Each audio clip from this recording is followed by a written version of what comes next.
दोस्तों आज हम बात करने वाले हैं लोन के बारे में। किसके बारे में? लोन के बारे में, कर्ज के बारे में, डेप्ट के बारे में। तो हमारे इंडिया में ना लोग हमारे इंडिया में क्या हर पूरे दुनिया के लोग कर्ज से डूबे होते हैं और बहुत परेशान होते हैं कि हम इस कर्ज से बाहर कैसे निकलें। एक बार कर्ज ले लेते हैं तो उसमें डूबते डूबते डूबते चले जाते हैं, एक रेट के जाल में फंस जाते हैं। वो रेट के दौर में फंस जाते हैं, वो चले जाते हैं, फंसते चले जाते हैं। उसको समझ नहीं आता कि हम करें क्या। आपके पास कोई लोन हो, पर्सनल लोन हो, कार लोन हो, होम लोन हो, स्टडी लोन हो, कोई भी लोन हो, मैं 5-6 पॉइंट बताने वाला हूँ। आपकी लोन ऐसे चुटकियों में आप ख़त्म कर देगा, आप ख़त्म कर दो। आपके पास कोई भी क्रेडिट कार्ड हो, कोई भी कार्ड हो, है ना, आपको हटा देना है, आपको नहीं लेना है, हटा देना है। डेबिट कार्ड हो, आपको यूज नहीं करना है। अगर कंपनी वाले आपको कितने भी बार फ़ोन करो, मैम सर ले लो सर, आपको इतने इंटरेस्ट मिलेंगे, आपको इतने लोन देना पड़ेगा। मैम 10 साल का ले लो, मैम आपको नहीं लेना है। आप मना कर देना कि मुझे नहीं लेना है। क्योंकि अगर एक बार आप ले लेते हो लोन, अगर एक बार आप लोन ले लेते हो, आप उसको आप लोगों को वो स्क्रिप्ट बताने लगता है, मैम ये कर लोगे तो इतना ले लोगे तो इतना आपको छूट मिलेंगे और आप इतने साल में इसको आप पे कर सकते हो। और आप जानते नहीं हो उनको वो लोगों का क्रोनोलॉजी क्या होते हैं। अगर एक बार आपको ले लिए ना, आपको फिर बार बार आपको लेना ही होगा और आप उसमें डूबते चले जाते हो और आपको पता ही नहीं चलता कि हम करें तो करें क्या, इसमें बाहर निकले तो निकले क्या, आपको पता ही नहीं चलता। आज मैं बात करने वाला हूँ इसके बारे में। दोस्तों अगर मेरा वीडियो अच्छा लगा तो मेरे चैनल को सब्सक्राइब जरूर करना और मेरे वीडियो को लाइक जरूर करना और लाइक शेयर कमेंट जरूर करना और इस वीडियो को उसको पास भेजना जिसको जो लोन से डूबे पड़े, कर्ज से डूबे पड़े, लेकिन आप उसको पता ही नहीं चला कि मैं क्या करूँ। वो मुर्गी कहीं देख ही नहीं रहा, उसको लग रहा है मेरा ज़िंदगी बर्बाद हो गया लोन के पीछे, और वो हमेशा डिप्रेशन में रहता है। ऐसा नहीं करना, आप अपने दोस्तों को भेजो और वो भी लोन को चुका सके और आप भी खुश रहेंगे, वो भी खुश रहेंगे। चलो फिर हम स्टार्ट करते हैं। पॉइंट नंबर 1, लिस्ट योर डेप्ट बाय इंटरेस्ट रेट। आप जो लोन लिए हो ना, उसका इंटरेस्ट रेट क्या है, सबसे ज़्यादा जिसका रेट सबसे ज़्यादा है उसको आप पहले पे करो। उसको आप एक नोट्स बना लो, छोटे एक नोट्स बना लो, एक कॉलम बना लो, इसमें लिख लो कौन सी रेट ज़्यादा है, पर्सनल लोन है या फिर होम लोन का, एजुकेशन लोन का, कोई भी लोन हो और इसका इंटरेस्ट रेट क्या, उसको आप लिख लो, है ना। उसको आप लिख लो, या फिर 10 साल का हो, 20 साल में आपको चुकाना हो, 10 साल में चुकाना हो, कितने भी साल में चुकाना हो, आप उस पर्सनल लोन को लिख लो और इंटरेस्ट रेट उसका क्या है उसके सामने में लिख लो। जिसका सबसे ज़्यादा है उसको सबसे ज़्यादा आपको पे करना है। क्या जिसका सबसे ज़्यादा रेट है ना, उसमें आपको झोंक देना, कोई चीज़ नहीं करना है, उसमें आप झोंक देना है। अगर जो लोन आपको 10 साल में चुकाना है ना, उसको आप 5 साल में, 3 साल में, 2.5 साल में चुका सकते हो। अगर जहाँ पे आप महीने के 5,000 देते हो, वहाँ पे आप महीने के 20,000 दे दो, 30,000 दे दो। देखना आपका उतना पैसा भी नहीं लगेगा, आप फिर जल्दी से ना उस लोन से बाहर हो जाओगे। आप जल्दी से जब आप उस लोन से बाहर आ जाओगे ना, आप इस यहाँ से हट जाओगे। आप फिर लाइफ में कभी भी गलती मत करना लोन लेने के लिए। सबसे पहला रूल ये है कि लिस्ट डेप्ट बाय इंटरेस्ट रेट।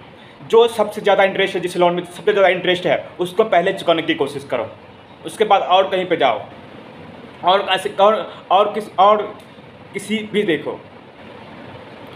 उसके बाद जो सबसे पहले है उसको पहले, जो सबसे ज़्यादा उसको पहले चुकाना है, उसके बाद में जो है उसको फिर चुकाना है, उसके बाद में उसको चुकाना है, उसके बाद में जो उसको फिर बाद में चुकाना है।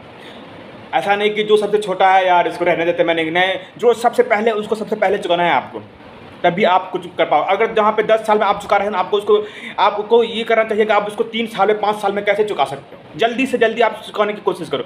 आप जल्दी से जल्दी आप चुका दोगे ना, जल्दी से जल्दी आप पे कर दोगे ना, आप जल्दी से जल्दी इस टेंशन से आप फ्री हो जाओगे ना। और आप जितना जल्दी आप चुकाओगे उतना कम पैसा आपको लगेगा। अगर आप जितना लेट करोगे उतना ज़्यादा पैसा लगेगा। आपको जल्दी से जल्दी चुकाना है। पॉइंट नंबर 2, आपके घर में कोई भी चीज़ जो अननेसेसरी है, जो आप 1 साल से यूज नहीं कर रहे हो, है ना, जो आप 1 साल से यूज नहीं कर रहे हो ना, उसको बेच दो। आपको 2-3 लोन तो आप ऐसे ही चुका दोगे, क्योंकि आपके घर में ऐसे अननेसेसरी चीज़ होते हैं जो कि हम यूज नहीं करते हैं। 1 साल से अगर जो चीज़ आप यूज नहीं कर रहे हो उसको बेच दो। जैसे टेबल हो गया, फर्नीचर हो गया, AC हो गया, जो आप यूज नहीं करते हो उसको बेच दो। 2-3 लोन तो आप ऐसे ही चुका सकते हो, ऐसे अननेसेसरी चीज़ आप बेच के। अब इसको अगर बेच दोगे ना, आपको 2-3 लोन ऐसे ही चुक जाएगा। जो अननेसेसरी चीज़ है आप उसको मत खरीदो। जो अननेसेसरी चीज़ है जिसको आप यूज नहीं करते हो, जिसका इसमें आपको पैसा ज़्यादा लगता है और उसका यूज कोई नहीं होता, उसको आप बेच दो और वो आप खरीदो भी मत। आप अगर अननेसेसरी चीज़ को आप बेच देते हो, आपका 1-2 लोन तो ऐसे ही कंप्लीट हो जाएगा। आप इसको बेच दो। अगर बेच दोगे तो आपके लिए अच्छा, आपकी लोन जल्दी से जल्दी चुक जाएगा और आप इससे जल्दी से जल्दी आज़ादी मिल जाएगी, आपको फ्रीडम जल्दी से जल्दी मिल जाएगी। बात करते हैं टेम्परेरी डाउन साइजिंग।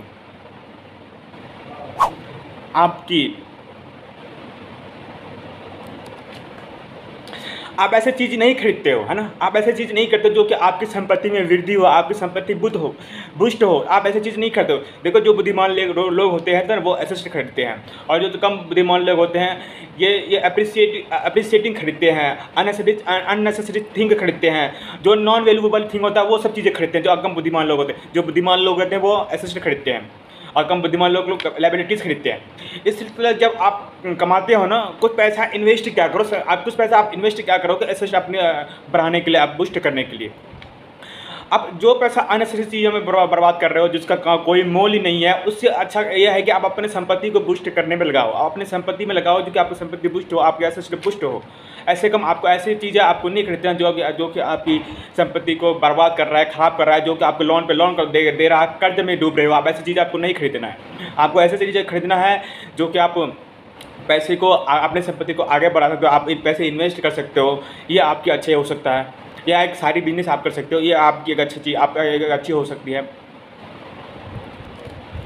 इसके बाद बात कर लेते हैं हम पॉइंट नंबर 4 के बारे में, पे loan with the second income. कई बार देखते हैं हम हस्बैंड वाइफ हम हस्बैंड वाइफ होते हैं जो कि दोनों जॉब करते हैं। ऐसा करो कि एक जो है ना, एक अपने से घर चलाओ, एक इनकम से आप घर चलाओ, और एक इनकम से आप लोन पे करो। इससे आपकी सुविधा मिलेगी। अगर आप एक इनकम से आप घर चलाते हो और कुछ पैसे भी बचाते हो, ये आपके लिए अच्छा होता है। और दूसरी इनकम से आप लोन पे करते हो ना, ये आपके बहुत अच्छा होता है कि अगर दूसरी इनकम आपके लिए अच्छा होना चाहिए, जो कि आप लोन पे कर सकते हो। अगर आपके पास सेकेंड इनकम नहीं है, आप कोई सेकेंड इनकम नहीं करते हो, तो आप एक एडिशनल प्लानिंग कर सकते हो, एडिशनल इनकम प्लानिंग कर सकते हो। जैसे आप फ्रीलांसिंग कर सकते हो, कंटेंट राइटिंग कर सकते हो, पार्ट टाइम टीचिंग कर सकते हो, डाटा एंट्री कर सकते हो, पार्ट टाइम टीचिंग कर सकते हो, और पार्ट टाइम आप कार चला सकते हो, जो कि आपके लिए बेहतर होगा, जो कि आप अब लोन जल्दी से जल्दी चुका पाओगे। अगर आपके लोन जल्दी से जल्दी चुक जाता है ना, आप जिससे फ्री हो जाते हो, आपकी माइंड फ्रेश हो जाता है। लेकिन लाइफ में आप कभी भी गलती मत करना कि आप फिर से आपको लोन लेना पड़े, ऐसा कभी मत करना। एक आपके पास एक्स्ट्रा इनकम सोर्स होना चाहिए, जो कि आप अपने एसेट को भी बढ़ा सको और आपको लोन लेने की ज़रूरत नहीं पड़े। मैं आपको बताया आप अपने लोन को जल्दी से जल्दी कैसे पे कर सकते हो। अब मैं कुछ जैसे कि आप फ्रीलांसिंग कर सकते हो, आप एक एडिशनल, अगर आप एक घर में अकेले कमाने वाले हो, कोई एक्स्ट्रा नहीं है, आप अकेले कमाना सकते हो, जॉब से आओ, आप कुछ एक्स्ट्रा कुछ पार्ट टाइम जॉब करो, जैसे कि freelancing, content creating, part time teaching हो गया, डाटा एंट्री हो गया, व्हीकल हो गया, कार चलाने वाला ये हो गया, ड्राइविंग कर लो आप, जो कि बेहतर है। आपको शर्माने वाले से कोई बात नहीं, जो कि आपके लिए बेहतर है। उसका पॉइंट नंबर 5 कर लेते हैं कि आपके पास एक इमरजेंसी फंडिंग है, इमरजेंसी सेविंग फंडिंग है आपके पास? क्या ऐसा चीज़ है जो कि आप नहीं हो, पर अगर नहीं है तो आप आज ही से शुरू कर दो। ऐसा आप एक एक्स्ट्रा फंडिंग रखो जो कि आप कभी भी निकाल सकते हो, जब भी ज़रूरत पड़ो, जब ज़रूरत पड़े आप निकाल सकते हो। हर महीने आप इसमें 10,000 5,000 डालो, जो कि आपके लिए आपकी कमाई में अच्छा होगा। अगर ऐसे आप आदत लगाते हैं ना, जो कि आपको बहुत दूर तक ये पहुंचा सकता है। अगर आप महीने के 10,000 5,000 2,000 लगाते हैं ना, आपको बहुत देरी से आपको कहीं से कहीं पहुंचा सकता है। अगर आपके पास एक एक्स्ट्रा इमरजेंसी फंडिंग है, जो कि आप कभी भी निकाल सकते हो, कभी भी डाल सकते हो। अगर नहीं है तो आपको करना चाहिए, आपको ऐसा रखना चाहिए, एक्स्ट्रा फंडिंग आपको रखना चाहिए, जो कि आपके लिए बेहतर है। तभी तो आप एक्स्ट्रा फंडिंग नहीं रखते हो, आप एक्स्ट्रा पैसा सेविंग नहीं करते हो, तभी तो आप लोन में लग जाते हो। आप लोन लेने लग जाते हो, फिर लोन ले तो बाद आपको बहुत टेंशन है, आप कैसे मैं इसको चुकाऊँ। लोन ले तो आप 20,000 10 साल के लिए ले तो आपको 40 लाख 50,000 हो जाता है। 20 लाख का ले तो लोन, 10 साल के बाद आपका वही लोन 40 लाख हो जाता है, 50 लाख हो जाता है। बताओ, आप शुरू से ही आप एक फंड बना के नहीं चलते हो, आप अपने इमरजेंसी फंड के लिए पैसे पे नहीं करते। आपके पास एक इमरजेंसी फंड नहीं है, तो मैं बता दे रहा हूँ, आपके पास एक इमरजेंसी फंड होना चाहिए, जो कि आपके लिए बेहतर हो सकता है। और ये फंड अगर ये आदत हो गई ना में, आप कहीं से भी कहीं जा सकते हो। मैं बता दूँ। पॉइंट नंबर 6 के बारे में बात कर लेते हैं। क्या आपके पास हैबिट है, आपके पास हैबिट है बजट बनाने की, habit of budgeting in an extra blessing. अगर आपके पास एक ऐसा आदत है जो कि आप बजट बना लेते हो कि मुझे इस महीने में कितने पैसे इस महीने में मुझे कितने पैसे पे करना है और इस महीने में मुझे कितने पैसे बचाना है और इस महीने में कितने पैसे मुझे एक्सपेंस करना है, कितने पैसे मुझे खर्च करना है। आप प्लानिंग पहले से नहीं करते हो, अपना मंथली इनकम, अपना मंथली बजट नहीं बनाते हो कि मुझे इस महीने मेरा कितना इनकम आने वाला और कितना बजट है इस महीने का और मैं कितना खर्च कर सकता हूँ, कितना मैं पैसा सेविंग कर सकता हूँ, कितने स्कूल का फीस दे सकता हूँ, कितना मैं पानी का बिल दे सकता हूँ, कितना मैं बिजली का बिल दे सकता हूँ। लेकिन आप नहीं बनाते हो, आपके पास ऐसा हैबिट नहीं है। अगर आपके पास एक ऐसा हैबिट है ना, आपको ये हैबिट आपको कहीं से अर्थ से लेकर ना फर्श तक ले जा सकता है। अगर आपके पास एक ऐसा हैबिट है जो कि आप रोज़ एक आप अपना बजट हर इनकम आने से पहले ही आप एक बजट बना लेते हो कि मुझे इस महीने में इतने पैसे खर्च करना और इस महीने में इतने पैसे मुझे इन्वेस्ट करना और इस महीने में मुझे इतने पैसे सेव करना है। अगर आपके पास एक ऐसा आदत है ना, तो बता दे रहा हूँ यार भाइयों दोस्तों, आप बहुत दूर तक जाने वाले हो। अगर आप ऐसे बजट बना लेते हो, अगर आपके पास एक एक्स्ट्रा सेविंग फंड है, तो आप बहुत जल्दी लोन मुक्त होने वाले हो और लोन भी कभी नहीं ले पाओगे। आपके पास एक एक्स्ट्रा फंड, इमरजेंसी फंड है, एक्स्ट्रा सेविंग फंड है। तो अगर नहीं है तो फिर आप कर्ज में डूबने बराबर वाले। अगर इस पॉइंट में 5-6 जो पॉइंट बताऊंगा, इस पॉइंट पे अगर आप ठान लेते हैं ना मुझे ऐसे ही करना है, तो मैं बता दे रहा हूँ, मैं पूरा गारंटी देकर बता दे रहा हूँ, आप लाइफ में कभी भी लोन नहीं लोगे। तो दोस्तों, अगर मेरा वीडियो अच्छा लगा तो मेरे चैनल को सब्सक्राइब जरूर करना और मेरे वीडियो को लाइक जरूर करना और शेयर कमेंट जरूर करना अपने दोस्तों के साथ जो लोन में डूबे पड़े हैं। तो फिर मिलते हैं, तब बाय, तब तक ऑल द बेस्ट, मिलते हैं अगले वीडियो में, बाय।